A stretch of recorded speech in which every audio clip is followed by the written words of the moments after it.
Let's start in butterfly. Let your knees fall toward the mat. You can use your elbows to open your inner thighs a little more if you want to. And just lean a little further into the pose. Feel a nice gentle stretch, stimulating our root chakra, our first and second chakras. And these, like I said before, are in charge of survival instincts. So addictions are often living in those chakras. And roll back onto your mat.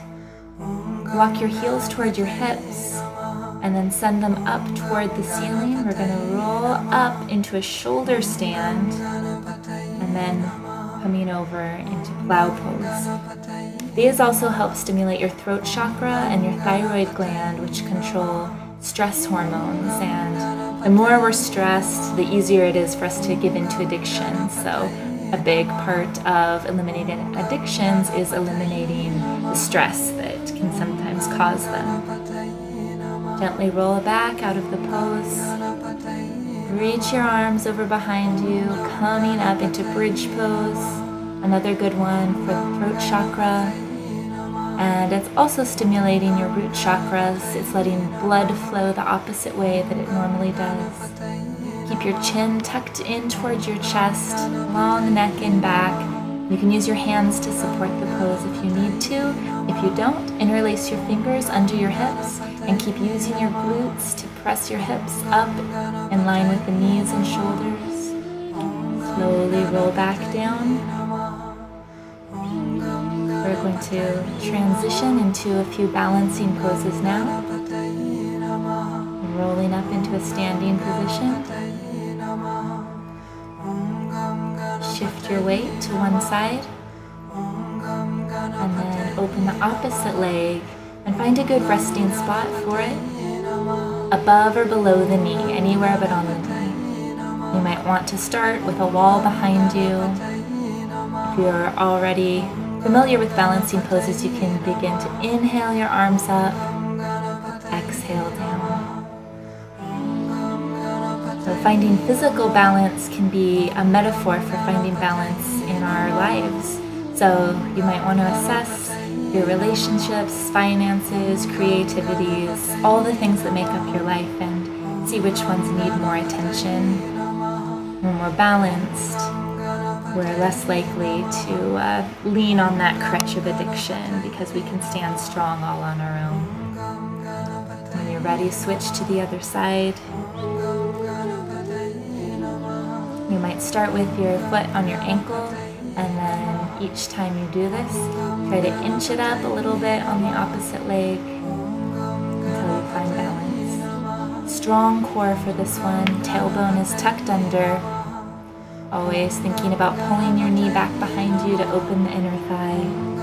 Shake it out a little bit. When you're finished, transitioning into another balancing pose, eagle, wrapping the right leg over the left, left arm over the right, sitting back like you're sitting in a chair. And you might only wrap the leg around once in this pose if you're just starting out, and that's okay. Shake it out, switch to the other side. And hold these as long as you want to. And back down into the pose. You can see this also stimulates the root chakra by crossing the legs. Don't forget to breathe. It's very important, especially for balancing poses.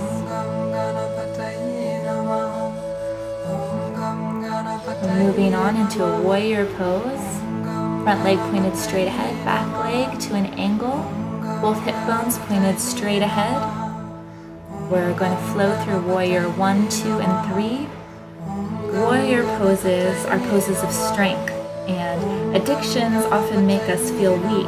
And when we feel weak, we give into our addictions, and the vicious cycle continues. So allow yourself in this warrior pose to feel strong.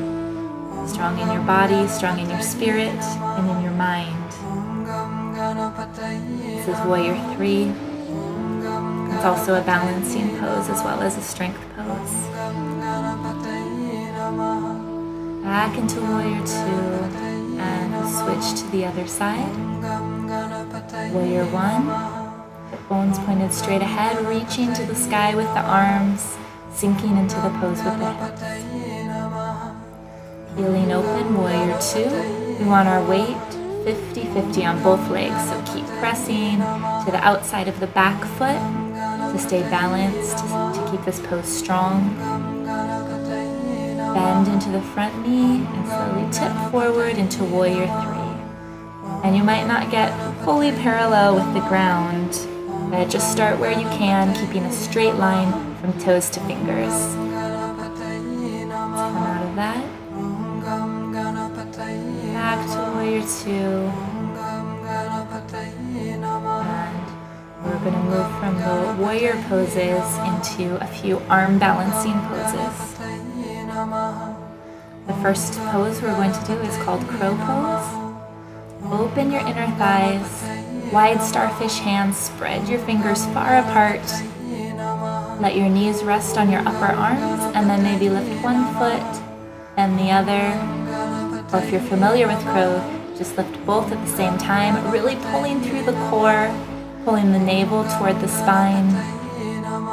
Crow pose is especially good for food and alcohol addictions. Lift up as high as you can. If you're ready for more, you can jump back into plank, scoop down into chaturanga, and then to up dog. Back into child to stretch it out. We're going to do one more arm balancing pose. It's called 8-angle pose. And this pose is especially good for sexual addictions. Arm balancing poses are a little more advanced, so you might need to build some arm strength before you can get into these. To get into this pose, we're going to take one leg, open the hips by pulling the shin towards your chest, maybe rock it side to side a few times. Bring your arm underneath, rest it on the mat, then cross your ankles. Rest your other hand down, and then simply tip your body forward. Strong core, that's what's holding this pose up, more than your arms. Release out of that pose, and we'll go back to butterfly where we started. Begin to relax. Let your inner thigh muscles open and rest. I hope this helps you on the path to health and happiness. Namaste.